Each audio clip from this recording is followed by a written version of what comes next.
pas enrere! Contra el patriarcat! Pressió directa! Avui és 8 de març i tornem a ser milers de persones omplint els carrers dels països catalans. Les dones i les identitats dissidents de la classe treballadora seguim als carrers, avui especialment, per acabar amb aquest sistema de misèria.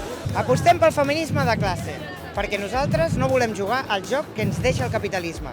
Nosaltres volem canviar les regles, volem transformar les relacions socials per assolir l'alliberament sexual i de gènere pel conjunt de la classe treballadora. Volem una xarxa pública i universal de cures. Volem l'erradicació de la penalització de l'avortament i l'objecció de consciència.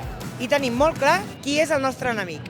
Per una banda, la dreta i l'extrema dreta, que reacciona amb violència quan veu que el feminisme fa perillar jerarquies de gènere, de classe, de raça i de nació, sobre les quals es construeix el seu projecte polític.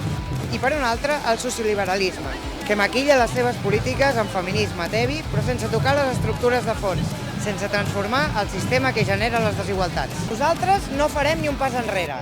Les dones i les identitats dissidents de la classe treballadora, les persones migrants i els pobles oprimits seguirem amb força. Juntes construïm el país feminista amb terra, futur i llibertat.